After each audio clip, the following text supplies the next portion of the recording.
இங்கே அமர்ந்திருக்கும் பள்ளியினுடைய நிர்வாக தலைவர் மற்றும் நிர்வாகிகளுக்கும், மதரசாவினுடைய அதிபர் மற்றும் ஆசிரியர்களுக்கும், இங்கே வருகை தந்திருக்கக்கூடிய ஏனைய ஊர் ஜமாத்தினருக்கும், பெற்றோர்களுக்கும், அத்தோடு இங்கே இவ்வளவு விடயங்களுக்கும் சாட்சிகளாக அமர்ந்து கொண்டிருக்கக்கூடிய இந்த மாணவ செல்வங்களுக்கும் அல்லாஹ்வினுடைய சாந்தி மிகுந்த வார்த்தையான சலாத்தை தெரிவித்துக் கொள்கிறேன். அஸ்ஸலாமு அலைக்கும் வரஹ்மத்துல்லாஹி வபரகாத்து.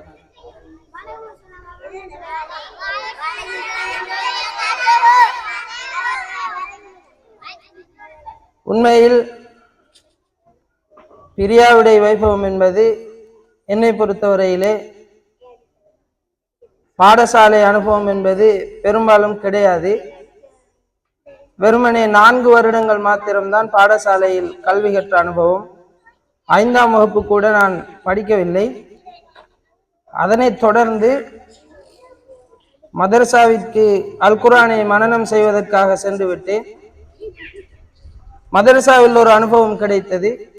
அதன் பிறகு பல்கலைக்கழக வாழ்வு, அங்கும் பிரியாவிடைகளிலே கலந்து கொள்வதற்கான மார்க்க இடம்பாடுகள் எமக்கு இல்லாததால் அதிலும் கலந்து கொள்ளவில்லை. அதனை தாண்டிய ஒரு மிகப்பெரிய ஒரு பரிசாகத்தான் இந்த பிரியாவிடை வைபவத்தை நான் பார்க்கிறேன். நிச்சயமாக இந்த ஊரை பொறுத்தவரையிலே, இங்கு இந்த ஏற்பாட்டை செய்தவர்களை பொறுத்தவரையிலே நான் ஒரு சிறியவன், அனுபவத்திலும் அறிவிலும் வயதிலும் மிக மிக குறைந்தவன். இருந்தாலும் உங்கள் அனைவருடைய இந்த நேர ஒதுக்குதலும் எனக்கான பிரார்த்தனைகளும் நிச்சயமாக என்றென்றுமே அது என் உள்ளத்தில் இருக்க வேண்டும். இல்லை என்றால் நான் நன்றி மறந்தவன். அல்லாஹ் என்னை அந்த துயரமான நிலையிலிருந்து பாதுகாக்க வேண்டும். இந்த இடத்திலே நான் ஒரு முக்கியமான விடயத்தை சொல்ல வேண்டும். கலாவவ மண்ணை பொறுத்தவரையிலே எனக்கு பெரிய அளவு இது ஆரம்பத்திலே இது தொடர்பான எந்த அறிமுகமுமே இல்லை. பக்கத்து ஊர் நேகம என்கின்ற அந்த இடத்திற்கு ஒரு பயணம் ஒன்று செல்கின்ற பொழுதுதான் கலாவவை தாண்டி சென்றேன். நான் செல்லுகின்ற அந்த சந்தர்ப்பத்திலே அந்த கலாவவ மெயின் ரோட் பண்ட் என்று சொல்லுவீங்களே, அந்த ஏரியா 2 மரங்களாலையும் சூழப்பட்டு அழகாக இருந்ததுனால மனசு கொஞ்சம் ஒரு அந்த ரம்யமான சூழல், மனசுக்கு சந்தோஷமா இருந்தது.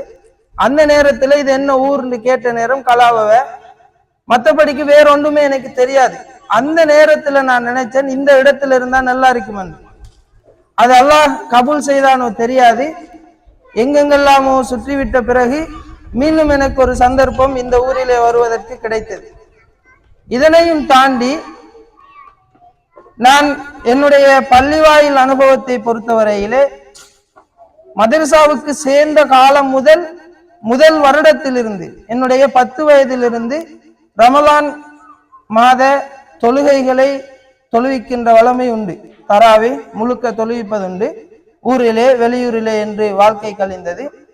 அதன் பிறகு பள்ளிவாயிலுக்குரிய இமாம் என்று என்னுடைய ஆரம்ப வாழ்க்கை மாத்தலையிலே, அதன் பிறகு யாழ்ப்பாணத்திலே, 3ஆவதாக கலாவவையிலே வந்திருக்கிறேன். இந்த சந்தர்ப்பங்களை பொறுத்தவரையில் நான் அதிகமான கூடிய காலம் யாழ்ப்பாணத்திலே இருந்தேன். அந்த 4.5 வருடங்கள் கழிந்து விட்ட பிறகு பெரும்பாலுமே எல்லோருக்கும் தெரியும், பள்ளிவாயில் வாழ்க்கை என்பது மிகவும் வெளியூர் மௌலைமார்களை பொறுத்தவரையிலும் சரி, உள்ளூர் மௌலைமார்களை பொறுத்தவரையிலும் சரி, நேர கட்டுப்பாடு இருக்கும். விரும்பிய இடங்களுக்கு செல்வது கஷ்டம். தியாகங்கள் மிக அதிகமாக செய்யப்பட வேண்டிய பகுதி. அதனுடைய கூலியும் அளப்பெரியது. எனவே யாழ்ப்பாணத்திலே இருந்த சந்தர்ப்பத்திலே நான் செய்த மிக முக்கியமான, நான் எதிர்கொண்ட மிக முக்கியமான ஒரு கஷ்டமான நிலையாக சொல்வதென்றால், நான் திருமணம் முடித்து 3 நாட்களுக்குள் பள்ளிக்கு செல்ல வேண்டிய நிலை ஏற்பட்டது. பல்கலைக்கழகம், பள்ளிவாயில், மதரசா, அதே போல இன்னும் இதர பொறுப்புகளில் எல்லாம் இருந்ததால் அந்த காலத்திலே ஊரில் இருக்க முடியாத நிலை. இப்படியான நிலைகளோடு தான் வாழ்க்கை கழிந்தது. இதன் பிறகு எப்பொழுது என்னுடைய பல்கலைக்கழக வாழ்க்கை முடியுமோ அத்தோடு நான் மதீனாவுக்கும் இடையிலே சென்று வந்திருந்ததால் மதீனாவுக்கு செல்லும் வரையிலான காலப்பகுதியிலே ஏதாவது வேறு துறைகளிலே என்னை ஈடுபடுத்தலாம் என்று ஆசைப்பட்டேன். பள்ளிவாயில் வாழ்க்கையிலிருந்து சற்று ஓய்வெடுக்கலாம் என்கின்ற ஒரு எண்ணம் எனக்குள் வந்தது. எனவே சென்ற வருடம் 11ஆம் மாதம் என்னுடைய பட்டப்படிப்பு முடிந்ததன் பிறகு நான் படித்த துறையிலே ஏதாவது செய்ய வேண்டும் என்று இலங்கையிலே மிக பிரபல்யமான ஒரு தமிழ் மொழி மூல ஒரு டிவி சேனல் ஒன்றுதான். அதுல நான் ஒரு இன்டர்வியூக்கு போயிருந்த நேரம் நியூஸ் சைட்ல ஒர்க் பண்ணலாம் அப்படின்னு சொல்லி தான் ஆரம்பத்துல போனேன். அங்க போயிருந்த நேரம் என்ன வேறொரு நண்பரினுடைய வீட்டுக்கு போக வேண்டிய சந்தர்ப்பம். பள்ளிவாயினுடைய தலைவர் அவர்கள் அவருடைய பேரை சொன்னார், ரிஃப்கி சலபி. அங்கு சென்றிருந்த வேலைதான் கலாவவ என்கின்ற இடத்திலே ஒரு மௌலவி தேவை, அங்கே நீங்கள் போனால் நல்லம், அவர்கள் எதிர்பார்க்கின்ற வகையிலே அது அமையும் என்கின்ற விடயத்தை சொன்னார். நானும் ஆரம்பத்திலே விருப்பம் இருக்கவில்லை. ஆனால் இந்த பள்ளியினுடைய நிலைமை இதற்கு எவ்வாறான ஒருவர் தேவை என்கின்ற அந்த விடயத்தை பொறுத்தவரையிலே இங்கு சென்றால் நன்றாக இருக்கும் என்கின்ற எண்ணத்தோடு சேர்த்து இருந்தாலும் பள்ளி வாயில் என்கின்ற அந்த அனுபவம் ஒரு பக்கம் சந்தோஷமாக இருந்தாலும் மறுபக்கம் ஒரு மனக்கசப்பான பல சம்பவங்கள் இருப்பதனால் ஆரம்பத்தில் முடிவெடுக்கவில்லை. இருந்தாலும் அல்லாஹ் அருள் புரிய வேண்டும். என்னுடைய மனைவி இந்த பள்ளி வாயிலுக்கு செல்லும்படி அதிகமாக வலியுறுத்தியதனால் வேறு வழியிலே சென்று விட்டால் ஜமாஅத் தொழுகை கூட கிடைப்பது கடினம். எனவே பள்ளிவாயில் என்கின்ற அந்த பகுதியிலிருந்து உங்களை நீங்கள் விடுவித்து விடக் கூடாது என்று வற்புறுத்தியதன் காரணமாக சரி செய்து பார்ப்போம் என்கின்ற எண்ணத்தோடு வந்தேன். இன்று அல்லாஹ்வின் உதவியால் 7 மாதங்களாக உங்களோடு பயணித்திருக்கிறேன். நிச்சயமாக மனிதன் என்ற ரீதியிலே என்னிடம் ஏதும் தவறுகள் இருக்கும். அது எந்த வழியில் அமைந்திருந்தாலும் நீங்கள் என்னை மன்னிக்க வேண்டும். நீங்கள் எதிர்பார்த்த பல விடயங்களை என்னால் செய்ய முடியாமல் உண்மையில் போயிருக்கும். அதற்காகவும் மனம் வருந்துகிறேன். அதனையும் தாண்டி ஒருத்தரை கோபத்தோடும் வெறுப்போடும் இருந்துவிட்டு பிரிந்து செல்வதென்பது பெரிய விடயம் அல்ல. ஒருத்தரோடு நல்ல இரக்கத்தோடும் அன்போடும் சேர்ந்து வாழ்ந்து விட்டு அவர்களை விட்டு செல்வதென்பது மிக மிக கஷ்டமான ஒரு நிலை. அது நல்ல விடயத்திற்காக நான் செல்வதால் இந்த கலாவோ மண்ணில் இருந்து நான் செல்வதை கவலையாக கொண்டாலும் நான் செல்கின்ற வழி அந்த பயணம் நிச்சயமாக நல்லதாக இருப்பதனால் அதனை நினைத்து ஓரளவு மனம் துடைத்துக் கொள்கிறேன். உண்மையிலே சில பேர் நினைக்கலாம், மதீனாவுக்கு போய் என்ன செய்ய போறார், இங்கே இருக்கலாமே அப்படின்னு சொல்லி. அதை நான் சொல்றதாக இருந்தால், நான் அல் குர்ஆனை மனனம் செய்த என்னுடைய 10 வயதிலிருந்து 2.5 வருடங்கள், அதன் பொழுது நான் பாவித்த அல் குர்ஆன் இன்றும் என்னிடம் இருக்கிறது. இத்தனை வருடங்களாக பாதுகாத்து வைத்திருக்கிறேன். அரபு மொழியில் என்னால் எழுத பெரிய அளவு பழக்கம் இல்லை. புதிதாக பழகியிருந்த நேரத்தில் கூட அந்த நேரத்திலே நான் மௌலவி ஆகிய பிறகு செய்ய வேண்டிய விடயங்களினுடைய பட்டியலிலே நான் மதீனா பல்கலைக்கழகத்துக்கு செல்ல வேண்டும் என்று நான் எழுதி வைத்திருக்கிறேன். சில நேரம் எனக்கு நாட்டினுடைய ஏதாவது முக்கியமான தேவைகள், இங்கே இருந்தால் நல்லம், குடும்பத்தோடு இருக்கலாம், அப்படியெல்லாம் நினைவு வந்தாலும் கூட அந்த நினைவு பார்க்கும் பொழுது அந்த குர்ஆனை நான் வீட்டில் இருந்து ஓதும் பொழுதெல்லாம் அந்த எண்ணம் என்னை தாழ்த்தி விடும், மற்ற விடயங்களை எல்லாம் கீழே போட்டு விடும். நான் மதீனாவுக்கு செல்ல வேண்டும் என்கின்ற எண்ணம் எனக்குள் இருந்து கொண்டே இருக்கும். உண்மையில் எல்லோருக்குமே இருக்கின்ற ஒரு எண்ணம் தான், வகுப்புகளிலே பாடசாலைகளிலே கெட்டிக்காரர்களை முதல்நிலை மாணவர்களை மதரசாவுக்கு அனுப்புவது என்பது ஒரு ஏதோ தரம் குறைந்த ஒரு விடயமாக பார்ப்பது.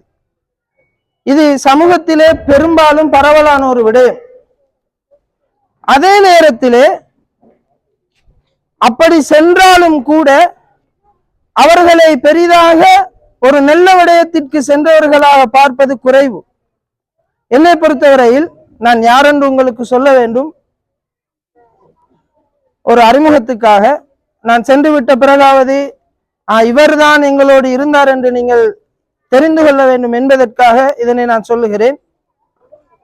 உண்மையில் நான் பாடசாலையிலே கல்வி கற்ற காலம் 4 வருடங்கள் தான். 4 வருடங்களில் ஒரு பரீட்சையில் 2ஆம் இடத்தை அடைந்தேன்.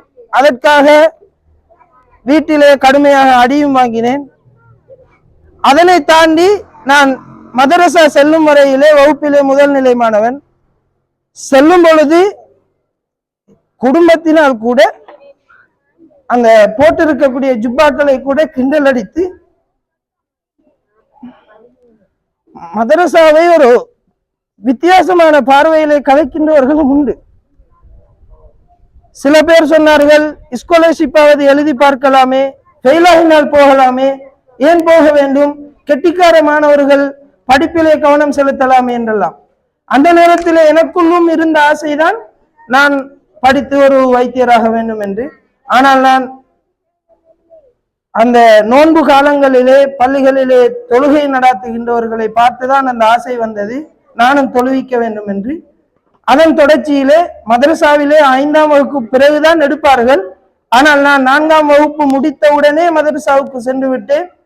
அதற்காக 9 வயதிலிருந்தே தனியாக ஆடைகளை கழுவி எனக்குரிய தேவைகளை நானே செய்து முடிக்கின்ற வழக்கத்தை ஏற்படுத்தி கொண்டேன். அதன் பிறகு மதரசா சென்று ஹிஃபுல் வகுப்பிலே என்னை ஈடுபடுத்தி எங்களுடைய பெச்சிலே நான் ஹாஃபிஸ் எக்ஸாம் ஒன்று நடத்துவார்கள். 2 அல்லது 3 நாட்களிலே அல் குர்ஆனை முழுவதுமாக ஓதி முடிக்க வேண்டும். அதிலே நான் அந்த எக்ஸாமிலே 2ஆம் இடத்தை பெற்றேன். அதனை தாண்டி எனக்கு அதற்கு முன்பே செல்ல வேண்டிய இருந்தது. கிதாப் வகுப்புக்கு வயது போதாது. மீண்டும் தௌரா செய்து கிட்டத்தட்ட 14 தௌர்களை செய்தேன். 14 தடவைகள் குர்ஆனை ஓதி முடித்தேன்.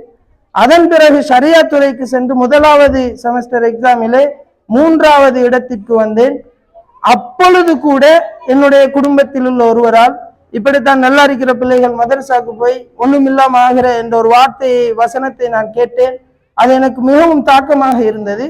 அதன் பின்னால் அல்லாஹ்வின் உதவியால் மௌலவி எக்ஸாம் முடியும் வரையிலே வகுப்பிலே முதல் நிலை மாணவனாகவே வந்தேன். அல்லாஹ் அதற்கு எனக்கு அருள் செய்தான். அதன் பிறகு தௌரத்துல் ஹதீஸ் துறை கற்கைக்காக ஹக்கானியா என்கின்ற கண்டி தஸ்கர மதரசாவிற்கு சென்றேன். அதன் பிறகு மாத்தலை பள்ளியிலே கடமை புரிந்தேன். இப்பொழுதெல்லாம் அந்த சந்தர்ப்பங்களில் எல்லாம் நான் ஏலவல் எழுதியது கூட நான் மதீனாவுக்கு செல்ல வேண்டும் என்ற ஆசையோடு தான் இருந்தேன். இருந்தாலும் மதீனா காலம் பிந்தியதனால் நான் எங்களுடைய நாட்டுக்கு யூனிவர்சிட்டிக்கு நான் அப்ளை பண்ணிய நேரம் யாழ்ப்பாண பல்கலைக்கழகம் கிடைத்தது. அங்கு சென்று மீடியா, சைக்காலஜி, பொலிட்டிக்கல் சயின்ஸ் இப்படியான பாடங்களை நான் படித்து BA என்கின்ற அந்த பட்டப்படிப்பை முடித்தேன். அங்கு அது படிக்கின்ற சந்தர்ப்பத்திலே பள்ளிவாயில் இமாமாகவும், யூனிவர்சிட்டி மாணவனாகவும், மதரசா முஅல்லிமாகவும், அதனையும் தாண்டி அங்கே இருக்கின்ற, உங்களுக்கு தெரிந்திருக்குமோ தெரியாது, சவுத் ஈஸ்டர்ன் யூனிவர்சிட்டி முஸ்லிம்களுடைய கையில் இருக்கின்ற பொழுதும் இப்பொழுதும் இருக்கிறது. அங்கே இருக்கின்ற முஸ்லிம் மாணவர்களுடைய தொகையை அடுத்து நான் நினைக்கிறேன் பெரும்பாலும் யாழ்ப்பாண பல்கலைக்கழகத்தில் தான் அதிகமான முஸ்லிம்கள் இருக்கிறார்கள். கிட்டத்தட்ட நான் இருந்த காலப்பகுதியில் 1500 மாணவர்கள் இருந்தார்கள். அந்த அமைப்புக்கு, முஸ்லிம் மஜ்லிஸ் என்கின்ற அமைப்புக்கு அல்லாஹ்வின் உதவியால் ஒரு வருடம் தலைமைத்துவம் வகிக்க வேண்டிய சந்தர்ப்பம் எனக்கு கிட்டியது. அதனையும் செய்தேன். இப்படியான இந்த நெருக்கடியான இந்த சூழலில் தான் என்னுடைய யாழ்ப்பாண வாழ்க்கை கழிந்தது. அந்த சந்தர்ப்பத்திலே நான் பள்ளிவாயிலுக்கு சென்றது உண்மையில் என்னுடைய சுப, இஷா, மக்ரிப் என்கின்ற 3 வேளை தொழுகைக்காகத்தான் பொறுப்படுத்தி சென்றது. ஆனால் அந்த பள்ளிவாயிலே மெயின்டெனன்ஸ், மேனேஜ்மெண்ட், அதை தாண்டி முஅத்தினாக, ஒரு இமாமாக 5 நேர தொழுகையின் தொழுவித்து, அதனையும் தாண்டி பள்ளியினுடைய கணக்கு வழக்குகளாக இருக்கலாம், எல்லாமே சகல விடயங்களில் ஜும்மா சார்ந்து நான் சென்ற காலங்களிலே 1 அல்லது 2 தான் 4.5 வருடத்திற்கும் நான் நினைக்கிறேன், எனக்கு நினைவு தெரிந்து 2 அல்லது 3 நபர்கள் தான் வெளியில் இருந்து ஜும்மாவுக்கு வந்திருப்பார்கள். மற்ற ஜும்மாக்களை தனியாகவே செய்து இன்னும் ஒருவருடைய உதவியோடு இப்படித்தான் என்னுடைய காலம் கழிந்தது. பள்ளியில் ஜும்மா, யூனிவர்சிட்டியில் ஜும்மா என்றுதான் காலத்தை கழித்தேன். அதனுடைய அனுபவம் தான் நான் நினைக்கிறேன் இந்த பள்ளியிலே என்னால் இப்படியான ஒரு இடத்திலே என்னை நிற்க வைத்திருக்கிறது அல்லாஹ்வினுடைய உதவியால் என்று நான் நம்புகிறேன். அப்படியான அந்த பல அனுபவங்கள், பல தியாகங்கள், இப்படியான விடயங்களுக்கு பிறகுதான் நான் இந்த பள்ளிவாயிலுக்கு வந்தேன். பள்ளிவாயிலினுடைய சூழலும் ஆரம்பத்தில் இங்கே வந்த சந்தர்ப்பத்திலே வரமுன் எல்லாமே தெரியாது. வந்த பிறகு கொஞ்சம் கொஞ்சமாக தெரிந்தது. சூழலை அவதானித்தேன். என்னால் முடிந்ததை இங்கிருந்து கற்றுக்கொண்டேன். அதன் பிறகு இதற்கு ஏற்றாற்போல என்னை நான் அமைத்துக் கொண்டேன். நிச்சயமாக உங்களுடைய உள்ளங்களிலே எனக்காக அல்லாஹ்விடம் பிரார்த்திப்பதற்கான ஒரு இடம் இருக்கும் என்று நான் நம்புகிறேன். நான் இவ்வளவு காலமும் இங்கு இருந்தது நீங்கள் செய்கின்ற இந்த கைமாறை விட மிகச் சிறியது. என்னால் முடிந்ததில் மிக சொற்பமான விடயங்களைத்தான் நான் செய்திருக்கிறேன். நீங்கள் சொல்கின்ற இப்படியான இந்த வார்த்தைகளுக்கும் புகழாரங்களுக்கும் உண்மையில் நான் தகுதியானவன் கிடையாது.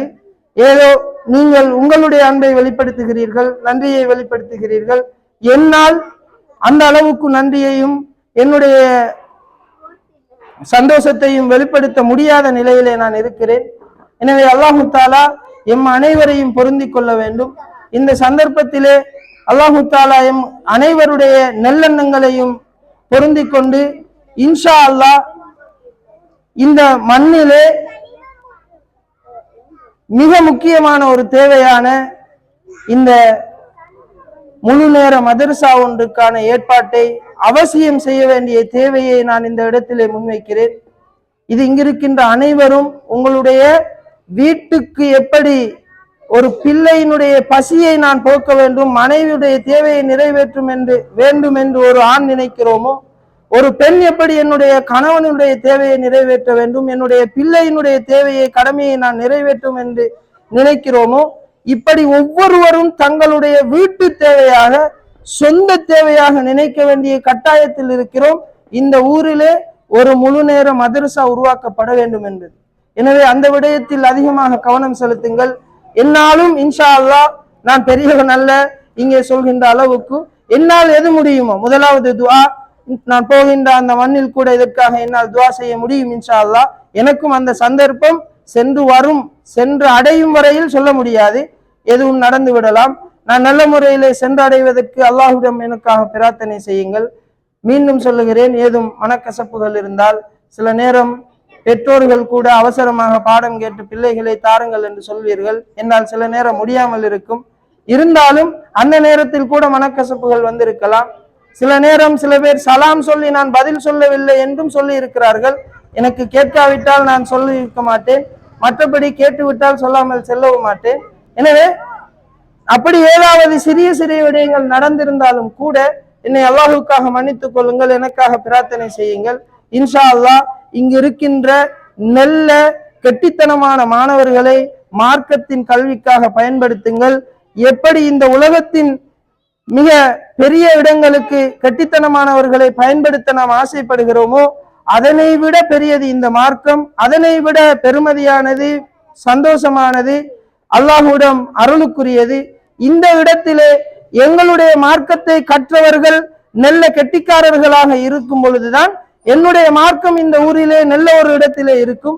எனவே என்னுடைய மார்க்கம் சார்ந்து கற்பவர்களை, நாம் வகுப்பிலே சித்தியடையாதவர்களை, இனி எதுவுமே இயலாதென்று இருப்பவர்களை மாத்திரம் அனுப்பி நான் செய்கிறேன் என்றால் நான் நினைக்க வேண்டும், என்னுடைய மார்க்கம் சார்ந்த அறிவை இந்த சமூகத்திலே பலவீனப்படுத்துகிறேன்.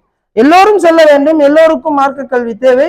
இருந்தாலும் எப்படி நாம் ஒரு வைத்தியத்துறையோ பொறியியல் துறையோ அது சார்ந்த ஏனைய துறைகளை முன்னிலைப்படுத்தி நாம் செய்கிறோமோ, அதே போன்று எங்களுடைய சமூகத்திலே உள்ள நல்ல கெட்டிக்காரர்களை, வகுப்பிலே முதல் நிலையில் உள்ளவர்களை ஒரு ஹாஃபிஸாக்க வேண்டும், ஒரு ஆலிமாக்க வேண்டும், எதிர்காலத்திலே மேற்படிப்பை தொடரக்கூடிய நிலைக்கு நான் உயர்த்த வேண்டும் என்று நாங்கள் நியத்து வைப்போம்.